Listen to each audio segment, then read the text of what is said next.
To be called selfish, to be considered self-centered. Like, it actually cannot be named that. Like, I don't want to be associated with the word selfish in any context. Girl, selfish is not a bad word. It is about self-respect. It is about what we want. It is about self-care. It is about self-love, self-fulfillment. Welcome to the Self-ish Latina podcast, where we get to be self-ish together. Okay, are we ready? You're so awesome. All right, so here we go. So what's exciting to me in this work is when I have a chance to work with someone who's ready to take action. That, to me, is the ultimate opportunity to make an impact, and also not only on that person, but on the world that they want to impact. That's what jazzes me up. One human being can be affected, but then that human being is going to affect a whole group of people. So if you're listening to this podcast and you're hearing weird squeaking, that is my dog Cookie, who barks her face off if I leave her alone, so she's in the office with us today. With Denise, so I met her 3 years ago when I was trying to prove my career self to me and that I could do this big event all on my own. I didn't need anyone, and she was the keynote speaker at a conference for Latino students who received a scholarship. Welcome, Denise, to the stage. And it was in a time of my life where I was really grappling and figuring out what I wanted to do that was going to be self-fulfilling. When I met her and latched on for my dear life, it really made an imprint on my heart. And about a year or 2 years after that, I was invited to do my second TED Talk and immediately knew that I wanted to include her in it. In the very beginning of this tour, I found myself in San Antonio, Texas, and I met a young woman who impressed me so much. So we're eating our dinner, having conversation, getting to know each other, and she looks at me and says, "Denise, I have something to tell you. I want to tell you my story, which includes a secret." I just sort of drop it on her like, hey, I'm HIV positive and I have a son with autism, and I kind of everything that I would just had been holding on for so long, and I just sort of unpacked, or just, I didn't even unpack it, I just like dropped it all on her, and she carried it so well and respected me so much and honored my truth, and I felt like she empowered me to stand in my truth. I'll never forget that when she called me and she said, "Will you be my mentor?" I felt and I just asked her to be my mentor because she's told me, she's like, you have to share the story. You have to share your story. You have to share it with the world. And I was already ready to do it. I think I needed someone else who didn't know me to validate that for me, and she did. And then that set off a course of, I would say, about once a month calls. Every once in a while, she would always text me and ask me if I could talk. And it got to the point where even if she called me, I would 100% of the time pick up the phone, because she had so much respect for my time. And also the things that she needed were so precious to me. And also because I enjoyed believing in her. Like I enjoyed seeing what my belief in her gave her. She actually took action on the things that I coached her on. She was coming to me with real problems, like from a person that was committed to their transformation. I wanted people to stop being scared of people living with HIV. I knew that,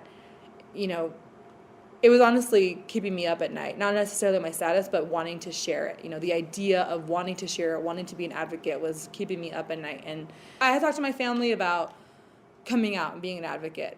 I had already had a blog called the Esposa Experience, where I talked about my misadventures in trying to be the perfect esposa, which I am not. But I thought, okay, well, I'll use that. Like I already had this platform. I'll just keep going. And I had all my friends supporting me, but I just had, my husband who was a little bit scared. He's total opposite of me. He's shy, reluctant, and I had to make sure he was on board, because it's not just my status, it's his status too, so it's our status, right? And then he realized, especially under this administration, just how much fear-mongering goes on. We're not contributing to the solution, we're contributing to the problem by being quiet and caving under this fear and under the stigma. So once he was on board, then I was like, okay, all systems go. And then my dad says, well, what do you mean? Like, you're going to put it on Facebook? And I'm like, well, yeah, I'm going to put it on Facebook and everywhere else, the interwebs, where it's everywhere. And then he just kind of froze up, and I'm like, Dad, you're the same dad who told me a year ago, like, I should write a book about it. And so now and he's like, well, I just didn't think that you were going to go that far. And I'm like, Facebook far? Like, what do you mean? And so then I kind of had to realize, well, I'm going to do it whether you like it or not. Because then I think maybe at that point it was like repressed rebellion that I was just like, I'm just going to do it. To me, it was very inspiring that I'd never known anyone with HIV to my awareness, and that I was so impressed with her candor and her confidence, and also what she shares, her occupation with wanting to kind of be an advocate, to me spoke volumes of her. You know, like here someone has every reason just to be pissed off, and just to walk around like a jerk and be a jerk. But she is concerned with, how can I save a community? How can I make an impact on a community? Like, that's what's keeping her up at night. You know, when we first started this project in the very first year, we imagined all of these amazing things happening, and we're like, and then we're gonna have a movie and a podcast, and maybe we'll even do a retreat, and people will fly in from everywhere. And I didn't even know these women when we were dreaming so big. I had no idea who they were. I'll take two. We can. It would be good to have the train sound. Because, you know, all the women came in on a train, and we kept coming back and going to get them as a group. It was so fun. Seeing these women, it feels like family. It feels like I'm greeting my primas, you know. All of us had been in a Facebook group for well over a year, and we'd been communicating with each other, I'm going to say for at least 2 years. Every week or so, there would be some kind of communication. And the idea was brought up by Brenda to do like a girls' trip. And that idea of a girls' trip went into Denise's head, and Denise, being Denise, like turned into something like huge and great about our Latinidad and identity. And so that's why we're here. So we were invited to come. And I think that we all have this love and respect for Denise, that when she says to do something, we just kind of do it, you know, like we got to trust. And we know it's for a good reason, because we know that she'll handle whatever we're getting into, because I don't know what I'm getting into, and that's a really new space for me, especially as a control freak. But I know that we're going to be okay, because it's kind of at the helm of Denise and you guys. So yeah, I'm excited. We're going to go up to Breckenridge. I think that's how you say it. Somewhere up. It's like the Alps for me. I'm kind of excited to get my like Elsa Frozen Let It Go on, because it's all snowing, and I'm really excited about that.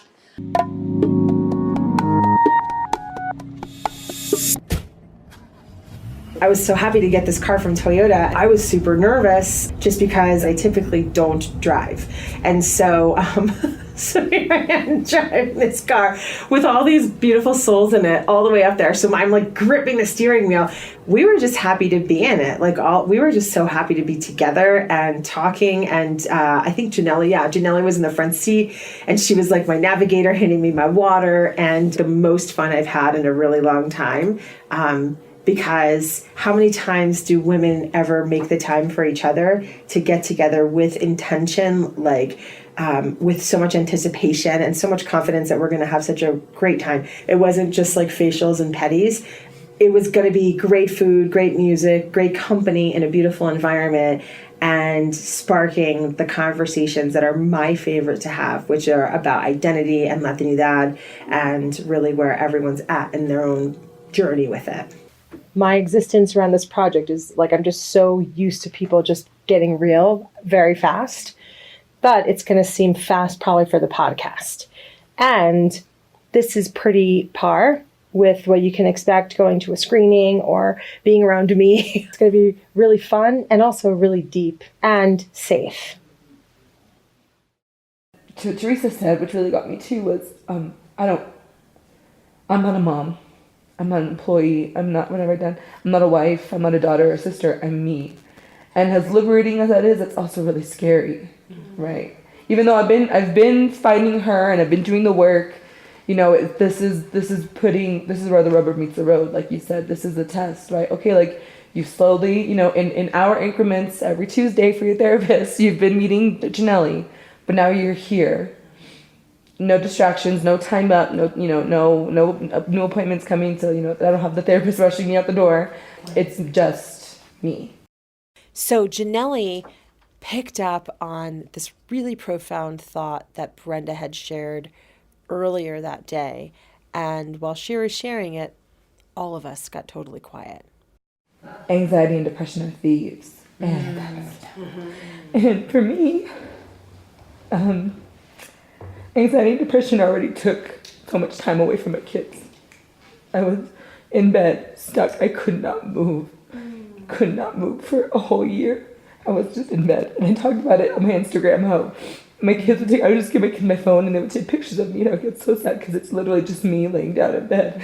And my mom, who always thought my mental health was a joke, when I came out to her that I cut myself as a teenager, she called me stupid, but she didn't understand. She just didn't understand, she didn't understand that from my dad's side of the family, this is an actual thing, right? Yeah. And she gets it now, thank God. But she came to me and she said, it's not that your kids need you, it's that you need you. And so for me to be away from them, right? But now that I'm better, now that I feel better, I'm away from them. I'm like, you still have time away from them. You know what I mean? So I feel like I was not there. My kids would be crying, and I could not get myself out of bed to go see what was wrong. And my husband did so much. And so now the roles are reversed, right? Like now he is experiencing depression for the first time in his life with the death of his father just a few months ago. And so I'm being there for him, but then I'm also like, but I'm not there for him. I'm here. Like it's, but he understands. He understands that this is a process, and he understands that, I was a little worse off than he was. So I needed a little more work. And so that's really that kind of it for me. Like why I feel like I just need to run away and go home is because I just feel like time is of the essence right now. My children being so young and having had so much time robbed of them. Yeah, you do need to be there for them, but you also need to have your cup filled. Hearing Janeli talk about depression and anxiety being thieves, first of all, just at this point in the retreat, there's different levels that we're speaking on. And, just by her sharing so candidly, it just brought the entire room to a completely different level. And it's important, and especially when we're talking about issues of mental health, because here's the thing, not enough attention is being paid to our young Latinas specifically. When I talk about that, I say teenage age Latinas. And I get to interface with them sometimes as teenagers, but most times as adults, as mothers, as friends, as participants, audience members, interviewees. And time again, I hear about their lives and the things that have happened that have shaped them to the women that they are, and the things they grapple with are often in this realm. And it's time to start making room for these conversations, and that's really the mission of the project, is to create space for these conversations to happen. Because like I said, I don't know the answers, but I do know this: when people have a chance to get these things off their chest, and when other people are listening, have a chance to say, me too, or I know how you feel firsthand, healing happens. And it's really only from that point that anything that can be created. But until we heal, we can't create. And I'm really committed to both.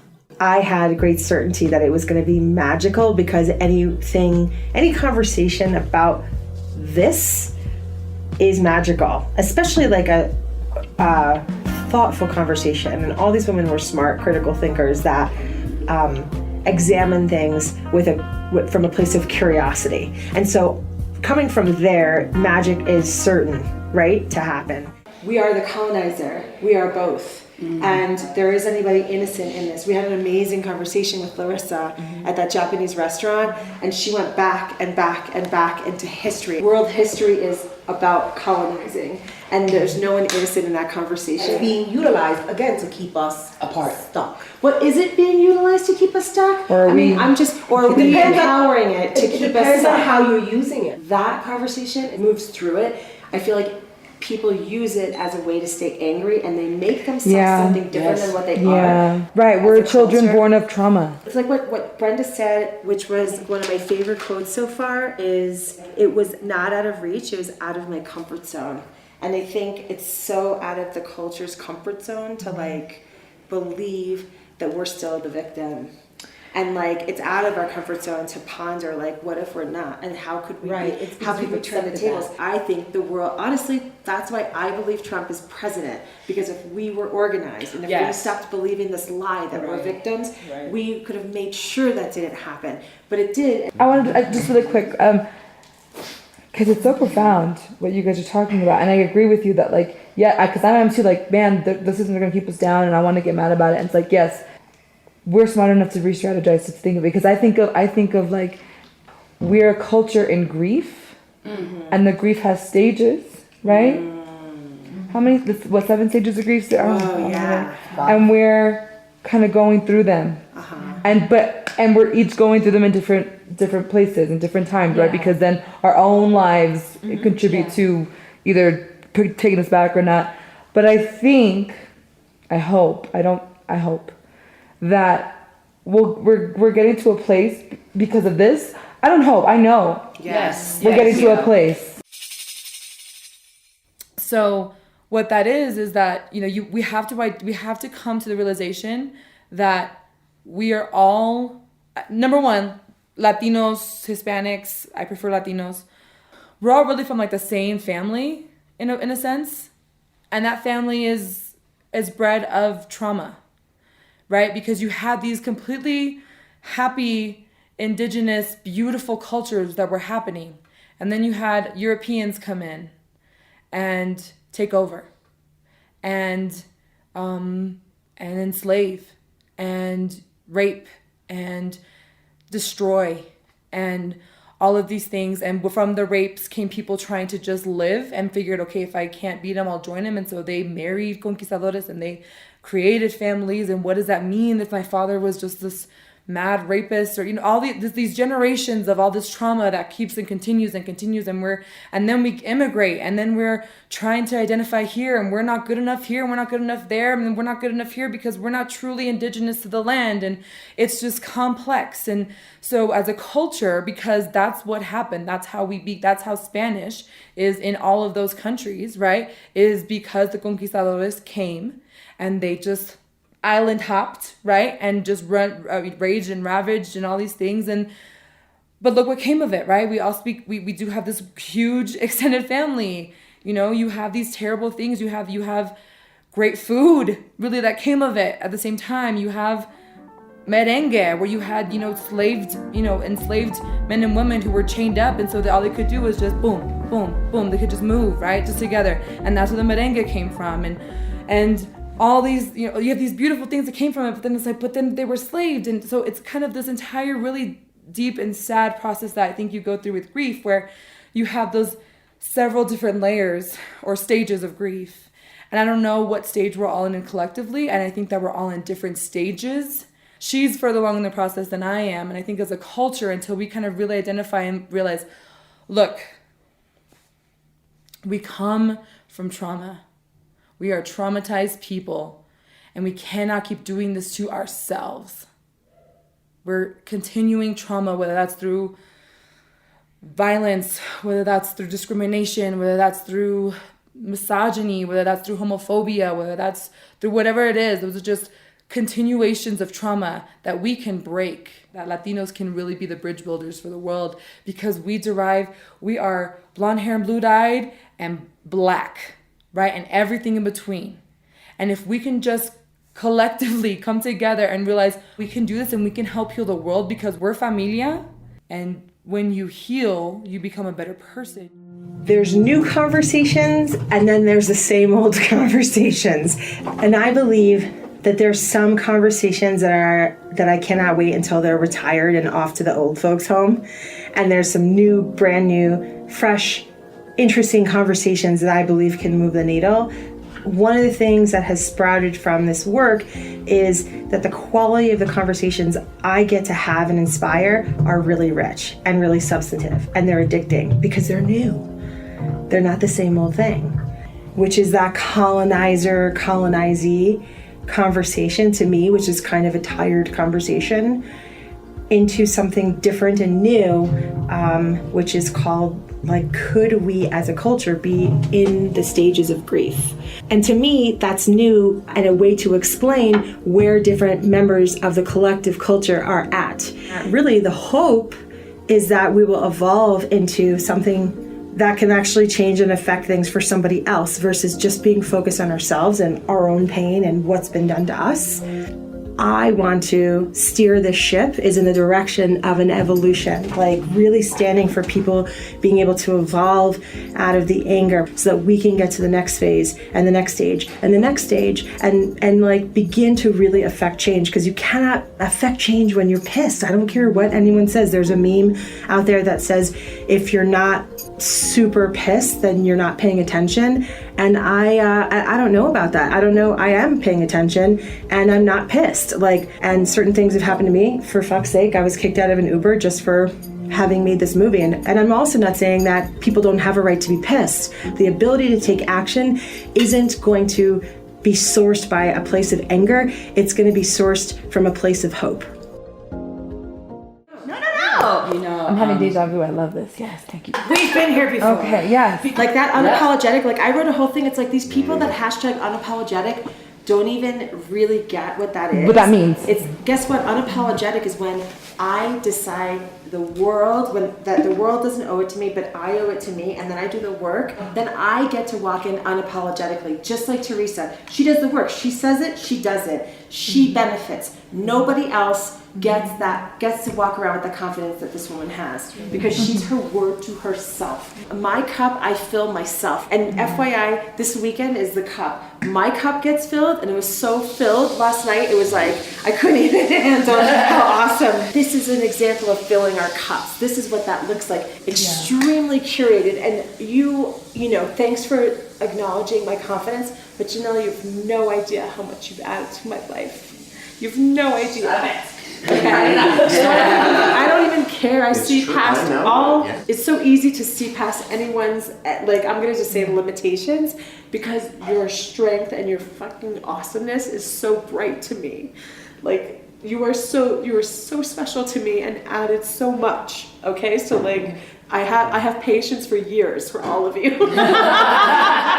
This is the end of part 1 about the retreat that we had in the mountains in Breckenridge, Colorado.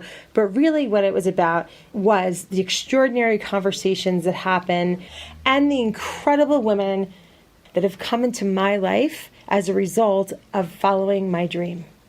Coming up in part 2, you're going to have a chance to meet my friend Brenda, an extraordinary woman from Brooklyn, New York, who added so much to the conversation. And what I really wanted to say was thanks to Denise, right? Because this was my idea initially, and it was not supposed to look like this, right? I was like, oh, let's just get together for a weekend. Like, it'll be really great. Hee hee hee. And then it turned into all of this. Let us know what you think about this podcast by sliding into our DM on IG at Project Eñye. This episode is brought to you by the Eñye Dream Accelerator, which is a 6-week coaching program designed for ambitious Latinas who are ready to take action on their biggest dream so that you can finally live the life that you imagine. And let me tell you, the women in this cohort are killing it. If you are ready to jump, ladies, now is the time. Get on the wait list. Make sure you find out about when this program is going to open. You do not want to miss it. Thanks for listening, and join us next time on the